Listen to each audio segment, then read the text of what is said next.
Well, hundreds of people right across this country are living in nursing homes despite being far younger than a typical nursing home resident. Many of them have an acquired brain injury, and almost everyone accepts that they would lead far better lives somewhere else with the right supports. So why are they still in nursing homes? And is enough being done to help them move on? Here's Paul Murphy.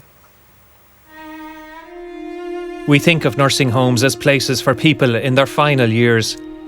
Around half of all people living in nursing homes in Ireland have dementia. Around half of all people living in nursing homes in Ireland are over 85. But there are currently over 1,200 people under 65 living in nursing homes in Ireland, including over 150 aged in their 20s, 30s and 40s. There is widespread agreement that a nursing home is no place for a younger person to live. It's a completely abnormal situation for a young person to be living in a nursing home, often with much older adults who may have conditions like dementia. And people have said to me how lonely they feel, how imprisoned they are in that context.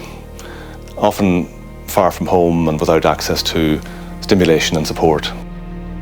People like 49-year-old William Scott. William has been in a nursing home in Donegal for a decade after suffering a brain injury which left him with short-term memory problems, poor motivation and limited mobility on his right side. William praises staff at his nursing home, but he also says he feels stuck there as life passes him by. Bored, mostly, you know. Just in the room bored, I went around my mind.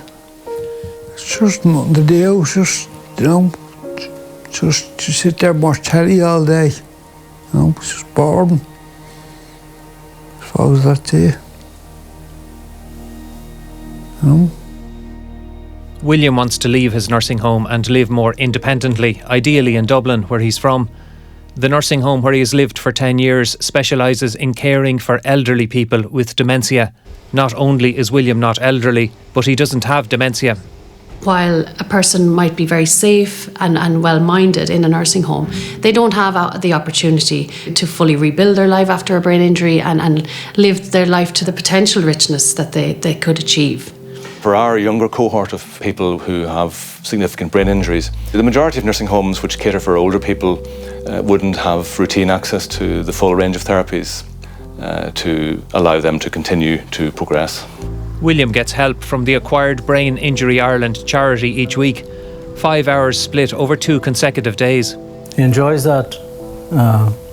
We could go to the park, he gets a couple of smokes, go out for tea. Sometimes we visit some family.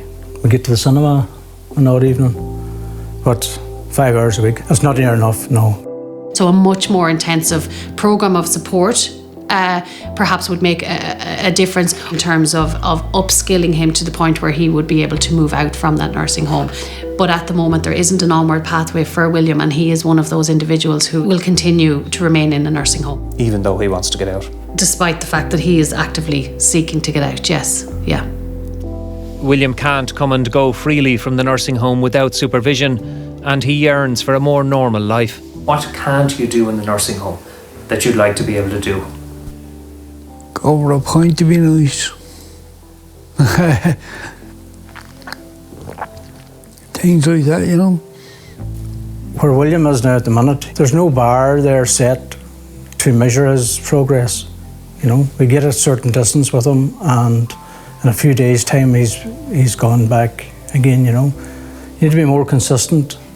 In 2021, the Ombudsman produced a lengthy report about under 65s being left in nursing homes. So Peter Tyndall, my predecessor, decided to investigate the matter. And as he and his team went into the nursing homes, they put together the report, Wasted Lives. And I should say it's an emotive title, but it came from one of the people who was interviewed during the investigation who said, "My life has been wasted in this institution." William was interviewed for that report. Can you tell us what you told the Ombudsman? Same thing as now, like, you know. So nothing has changed for you since the Ombudsman's report? No. Nothing at all, no. 23 years ago, a report by the pre-HSE Eastern Regional Health Authority said that the issue of young chronically disabled people living in inappropriate accommodations such as nursing homes was of immediate concern to health service providers. 18 years later, the programme for government promised to reduce and provide a pathway to eliminate the practice of accommodating young people with serious disabilities in nursing homes. After the Ombudsman's report in 2021, the HSE began an under 65s programme to move younger people out of nursing homes and into the community. We worked with the HSE, and I have to give the HSE great credit. And I see great humanity in the implementation of the programme.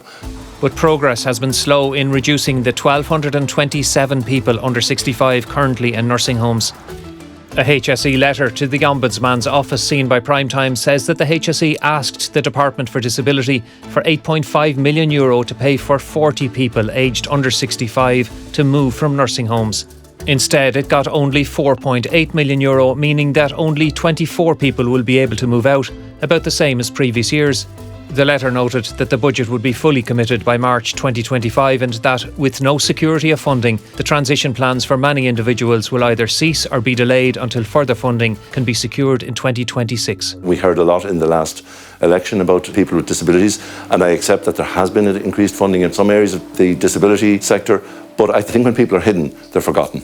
And I think the problem is that these people are very much hidden. For under 65-year-olds who remain in nursing homes, the HSE has an enhanced quality of life supports programme, providing help like regular hours with a personal assistant or an exercise bicycle or a powered wheelchair.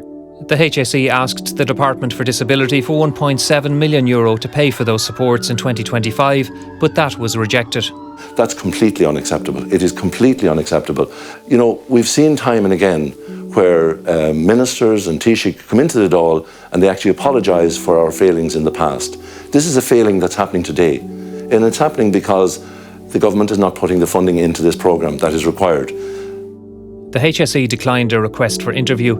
In a statement, it said that its extra supports funding has not been cut entirely for 2025. It said it will pay €251,000 from its overall under 65s budget. That's less than 1/3 of the €812,000 allocated last year. Yeah, Pádraig, our son, had an accident in 2013 on Cape Cod. He was hit by a truck, and it turned out that he suffered a very severe brain injury. Eventually we brought him back home. An Saol, a charity that helps people with brain injury, was set up by German man Reinhard Schäler.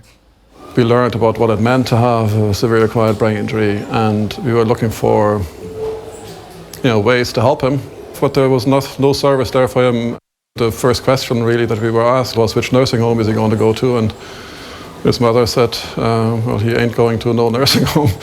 We decided to set up the An Saol Foundation. Pádraig is a university graduate, swimming champion and Irish language enthusiast, but he can no longer walk or speak. However, anyone who sees Reinhard Schäler and assumes he may not comprehend the world around him would be very much mistaken. He can understand 4 languages, so I speak German to him.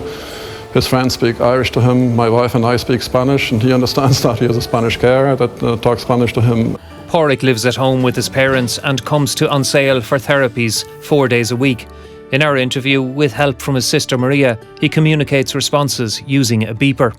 Would you prefer to live in the place you're living at the moment, or would you prefer to live in a nursing home?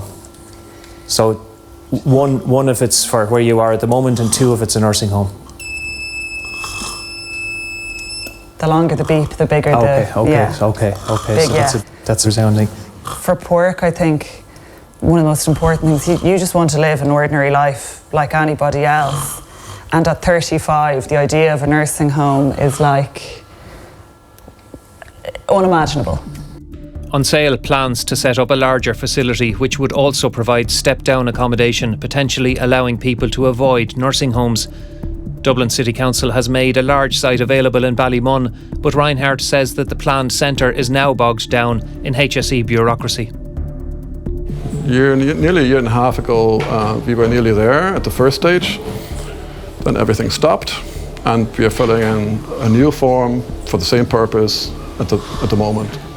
It's very hard to understand, and it's very frustrating to see that happening, because we have support from the HSE. The HSE have reviewed our operation here. They say, it's It's needed, we deliver it really well, and it should be expanded. And we have an urgency here. We have the people here who need this now, not in 5 years or 10 years. In its statement, the HSE said it was proactively engaged with An Saol Foundation and making significant progress regarding securing a site for a proposed development project. It is anticipated a full submission will be in place for a national HSE capital steering meeting in late 2025 or early 2026.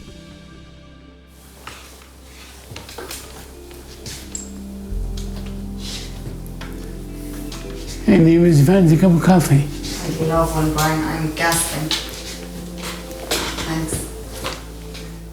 In my life before the assault, I was very independent. I was very, very busy in my work. I worked as a senior quantity surveyor. In County Clare, Brian Hogan's life is an example of what is possible even for those with high needs. Do you want to in your coffee though? 16 years ago, then 32-year-old Brian suffered an unprovoked one-punch assault in England, where he lived and worked. Lived on my own. I was quite happy, had a good social life. I was very much into my fitness. I was regularly at the gym most mornings. Seen here with his sister Nevis, Brian's condition has improved hugely since the early days, but brain damage from the assault has left him blind and largely reliant on a wheelchair. After rehab in England, he ended up in a nursing home in his home county of Limerick. Well, I was lost. I was highly depressed. I knew I was in the wrong place. Now, I like older people. I feel you can learn so much from talking to older people with experience. But some people in the nursing home have dementia. You think you're building up a relationship, and the next day they forgot they met you. It's not their fault. Young people shouldn't be in nursing homes. After over a year in the nursing home, Brian moved to a shared house run by Acquired Brain Injury Ireland, where residents can relearn or practice life skills. He now rents this council-owned house where he lives independently with support. He's come a long way.